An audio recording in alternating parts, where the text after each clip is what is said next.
Have you ever seen something so good it makes you sick to your stomach? Or have you ever loved something so hard it's the only thing people ever hear you talk about? And drum roll, please, my favorite. Have you ever been so obsessed with something you completely lost your mind because you didn't think of it first? That's the kind of envy I'm talking about here. Because for a long time, I let jealousy hold me back. Told myself I wasn't good enough. Compared myself to everyone making cooler stuff than me. I forgot who I was because I tied my identity to what I wasn't. And finally, I just had it. I had to tell that voice off. So instead of letting envy make me feel small, I decided to understand it. And I started with one simple question: why? Why am I jealous of that creator? Why am I obsessed with that film? Why did that book hit me like that? And most importantly, why didn't I think of that? Turns out this stupidly simple question, why, might be the most powerful tool that I've got. Because it's way harder to explain why you actually love something than why you're hating on it. So if you're ready for this ride, buckle up. Class is in session. Welcome to the Envy League. Hey everybody, I'm Matthew Doherty, your creative partner and resident envy expert. And this is your official welcome to the Envy League, the podcast that turns jealousy into what everyone else will be drooling over next. Every week, we're unpacking the things in culture we can't stop thinking about or talking about. The trends, the films, the shows, the ads, the programs, the art, the TikToks, the memes, the dumb stuff, the great stuff, the stuff we hate, but secretly love, and the stuff we love so hard it makes us sick because it's just so good. Now, I have only one rule here, that if you're obsessed, you better actually feel it, not just say it. I think we're using that term a little loosely nowadays. Whatever it is, it has to force you and me to ask the question that matters most. The one that shows up every time jealousy hits. Why didn't I think of that? The one question captures the feeling when something's so stupidly good, it wrecks you because it's just so perfect, and you can't imagine how you'd ever create something else like it. We call that here envy. And if you're anything like me, you've felt it hard. But instead of treating envy like an X, we're going to treat it here like a superpower. And every superpower needs its origin story. But before we get all James Gunn with it, we get into that one stupidly simple question why first. Because honestly, this question why has the power to just kind of shape and change everything when it comes to creativity. But before we do that, let's get into envy. The way I see it, jealousy and envy are two vastly different things. They're on completely opposite wavelengths, the far ends of the spectrum. Yin and yang, Anakin and Obi-Wan, fire and ice, you name it. They're the two opposites. Without jealousy, we'd never have envy. And without envy, there's nowhere to go when jealousy shows up. They're connected. One sparks the other. One's the trigger, the other's the transformation. Jealousy, she's the messy one. Jealousy gets you so heated, so worked up, you can't even get words out. It's like having that massive crush in high school or maybe still as an adult, and you can't put a sentence together when you're in their presence. So you just do something stupid. You lash out, you act a fool, you end up embarrassing yourself. Cringe. And I think that's a truth amongst creatives and honestly just humans. We get so hyped up and our brains catch fire and we spiral out of control. I mean, I've definitely been there. I know what that feels like. Want to know one of the most jealous things I've ever done? And it's not this like crazy revenge story. It actually is all about a young adult fantasy novel that I wrote called Nimbus and the Beast Within, still not published. But for years, I guess I never ever read Harry Potter, but for years, everyone's telling me, read Harry Potter, your book would benefit from it. But I just stopped reading books, especially anything sci-fi fantasy related, for like this 6-year period. Because I heard the way people talk about it. And I think today is a totally different story. But for this example, let's just go back into the great before, where people just didn't shut up about how inventive Harry Potter was. It's so imaginative, it's escapist, a world so perfectly built. It made you wonder if Hogwarts was real and you just missed your owl. I mean, I get it. I have seen the films and the world building. It is unreal. Dementors, Muggles, Butterbeer, another club, Patronus, Quidditch, Mudblood, Azkaban, No Sleep, Next Place. I mean, it's so good. I also love that Lady Gaga meme a ton. Thank you, Seth. So I told myself if I read those books, my book Nimbus is going to look like a pile of hot, steaming garbage in comparison. And I just avoided all young adult fiction, all these amazing fantasy sci fi thrillers. I had my Goodreads held hostage. And honestly, what was I doing? I was just cock blocking my own inspiration. Jealousy had me so deep in my feelings, I stopped paying attention to anything that could actually help me grow. Flash forward, or flash sideways for all my Lost fans, my book's nearly finished and I'm really proud of it. Still got a little bit of editing to go, but it's done. But before that, for years, I avoided other people's stories like cursed objects, like the Horcruxes. If I got too close to these books, I'd worry I'd copy something by accident, or then hate myself for not thinking of it first. Like the word dementors, what a cool word. And I know I can't be the only one. And that's just kind of a lot of where this podcast came from, where if I'm sitting with all these feelings, other people definitely have to have them. So actually, I want you all to just take a second. Think about the one thing in your life that made you jealous like that. The thing that stopped you from making something, posting that video, sharing that idea, launching your business, redoing your living room. I mean, this isn't just a podcast for creatives. It's for all of us that just don't think we're ever creative enough. And whatever it is, hit pause. And maybe it made you hit pause too and told you someone already did it better. And just sort of remember how that felt, that heat in your face, the lies it fed you. It's too late. Someone nailed it. Why even bother? And that's jealous in its purest, most uncut form. She's loud, irrational, messy as hell. It hits like a punch to the gut, a visceral feeling so intense, your brain just shorts out. You can't explain it, you just spiral. It's awful. Well, if that's jealousy way over here on the left, envy is way over here on the right. And we love envy. Envy, she is the upgrade, the ultimate level up, the final boss version of you. The complete opposite of what I just dragged jealousy for. If jealousy is your sloppy, loud friend, envy is smooth like butter. It sits back, crosses its legs, and goes, Envy is watching, studying, it's playing the long game. It's the slow sip of martini while you're plotting your next move. It's the hot grin and wink that makes you realize you're not threatened. Baby, you're intrigued. Envy doesn't wreck you. It fuels you up. It respects. It's saying, okay, Ari Aster, you know, the guy who made Midsummer, Hereditary, and most recently Eddington. Okay, instead of spiraling into jealousy, what can I learn from this guy? Midsummer is this pastel, daylight-soaked cult fantasy that feels like IKEA sponsored your breakdown. Hereditary is a Rubik's Cube of grief. Eddington is this perfectly executed satirical delusion of the past 4 years that injects a Katy Perry firework moment that I'm telling you hits so hard than it has any right to. And every frame in all his films just means something. Every rewatch reveals something more, and it still hits emotionally. It's why I've gone back and probably watched Midsummer 10 times. Just like kind of sick to think about, but there's something about it. And I just love how he builds something like that from scratch. And how does he do it? Like, what is the blueprint in this guy's brain? How is he making it all connect and still move people? Like, that's envy when you want to study what lights you up.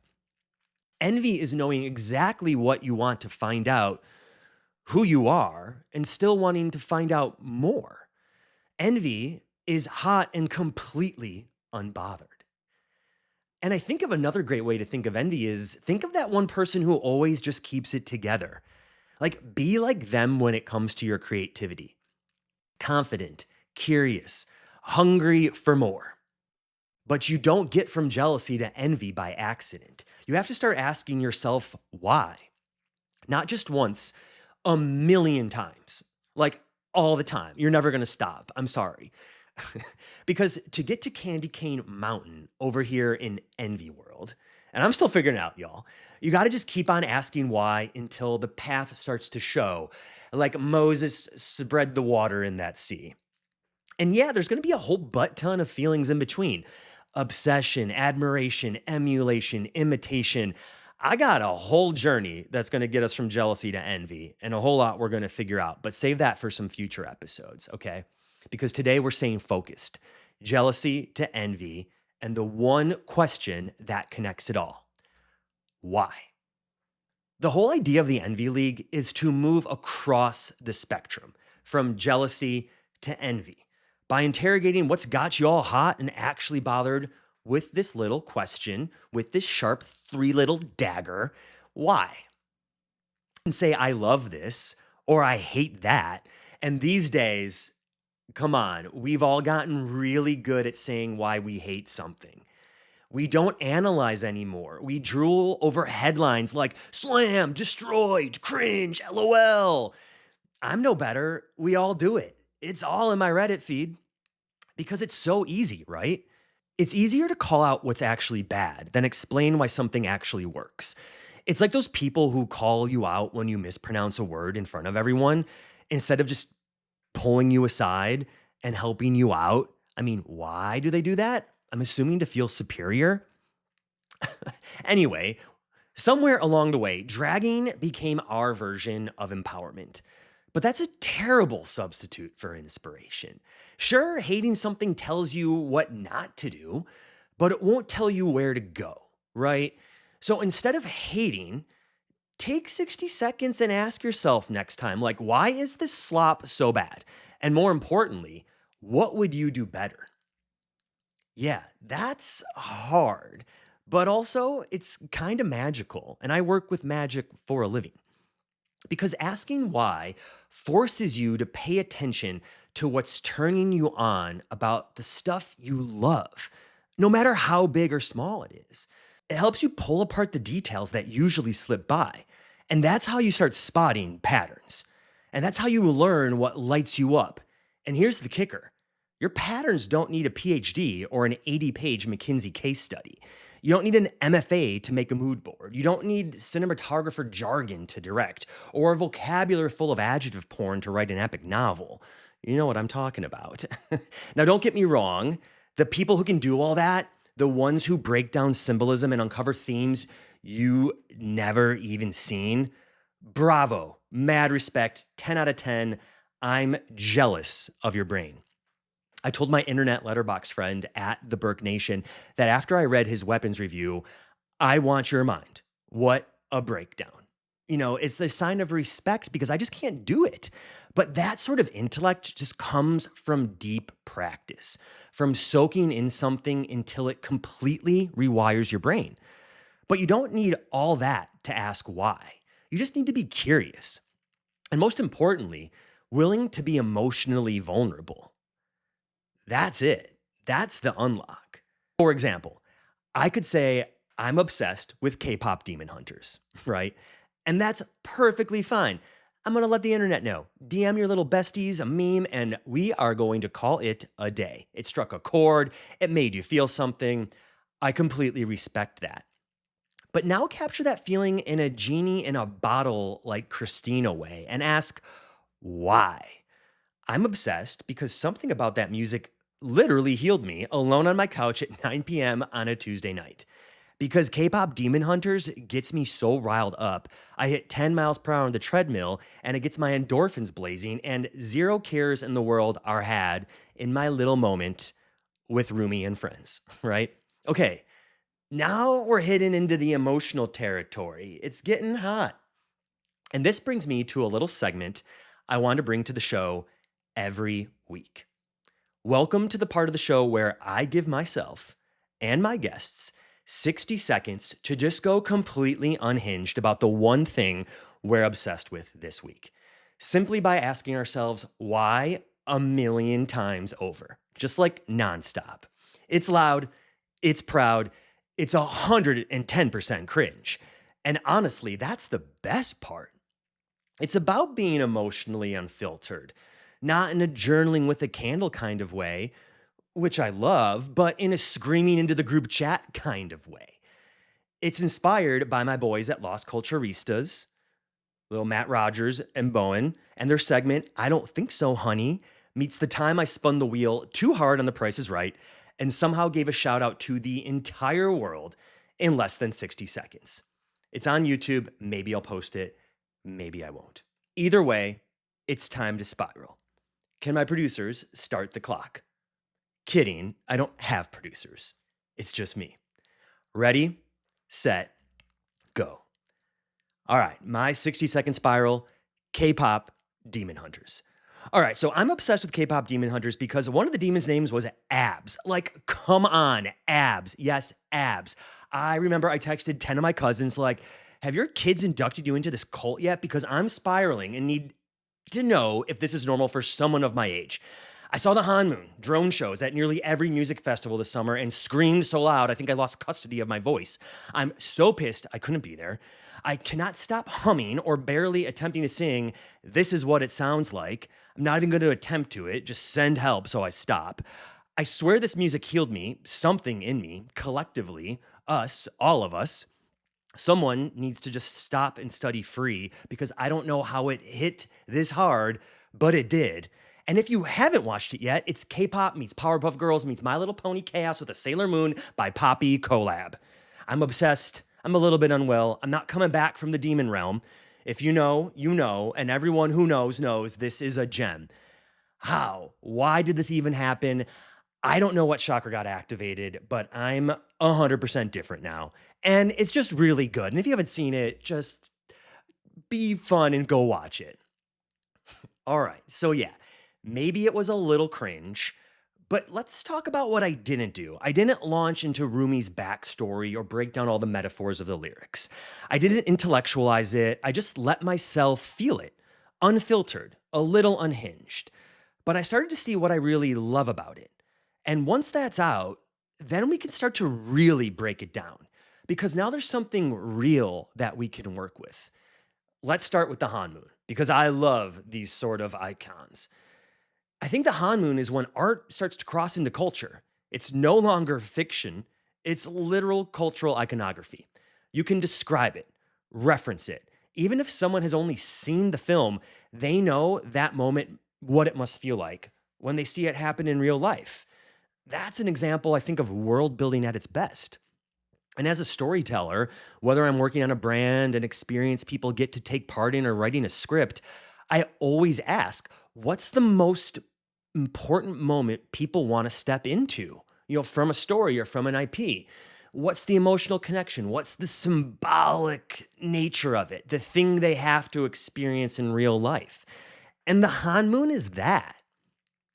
And then I also asked in that lovely breakdown, who even made this? Why was this even made? And you might look at it and think, okay, a K-pop band that fights demons. I could write that. Well, could you? Could I? Because it turns out K-pop was the last piece of the puzzle. Director Maggie King didn't set out to make an animated Netflix girl band movie to take on Disney. She wanted to tell a story set in modern day Korea. And she landed on demons, the Demon Hunters. And of course, she wanted them to be badass women, and she keeps on going. And here's where it starts to get genius. She thought demon hunting is usually a secret, underground, shadowy group of people. But what if it wasn't? What if it had to be a public spectacle, a performance, a K-pop band, a Hanmoon that keeps the demons away? See? And boom. This one little twist she pulls just completely puts the whole world into place. And let the writing begin. I think that great work always feels obvious in hindsight, but someone still had to see it first. And it's all part of this power of chasing the why, again and again, until the idea reveals itself. And that's the thing. Maggie King didn't stop at her first why. She kept dinging it until she cracked the thing wide open. And I think that's just such an easy tool for when you're in a rut. It's something you can do. Why? And don't just stop after the first why. Keep going. Let's go until you hit the bone. When you start snapping and clapping, that's when you know you can stop asking why. When you hit there and you're like, whoa, I think this is actually a really good idea. Bravo, you did it. All right, your homework. And I'm serious. If you don't do it, I'll know and you'll be in trouble. But seriously, do your homework. All right. Pick one thing from this week that made you jealous or envious, or the past month, anything, something that made your heart race, turned your stomach into a knot, made you leap onto the sofa like Tom Cruise on Oprah and just scream, God, I love this. Some of you might get that reference. Some of you might not. Google it. It's a really funny clip. And Tom Cruise has kind of grown back into my affinity of people that I enjoy again. Now, write down why, then ask why again and again and again. Do it at least 5 times, each one digging deeper into the last answer that you gave. And by the 5th why, I promise you won't be saying because it's pretty anymore. You're going to actually get something good that you can work with. All right, class. Now we can put our seats up, tray tables locked. Let's land this thing. Jealousy is going to keep screaming in your ear that you'll never measure up, that you're late to the party, that someone else already nailed it. And sure, she's loud, she's messy, she's a whole lot of drama.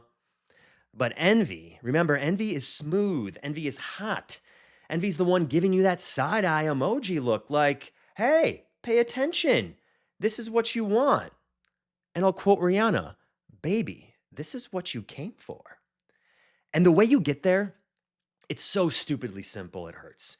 You just keep asking why. Why? A million times over. Why am I jealous? Why am I obsessed? Why didn't I think of that? Until suddenly, you're not spiraling. You're making the thing you told yourself you'd start years ago. You're actually doing it. And that's the Envy League. That's the game we're playing here. And the fact that you made it all the way here, you're officially in. You're indoctrinated. You're initiated. Welcome to our little secret society we get to have together. And since you're part of the club now, don't be late to class. Hit follow on your podcast app so you're always in the loop. And if you've got someone else who should be here with us, pass this episode along. That's how our little circle grows. So you've got your homework, you've got your why, and you've got me in this corner of the internet, hyping you up, rooting for your chaotic energy, giving what I've learned to you as best that I can deliver it. And of course, a little creative kick in the butt when you need it most. And with that, class is dismissed. Until next time, Envy Leaguers.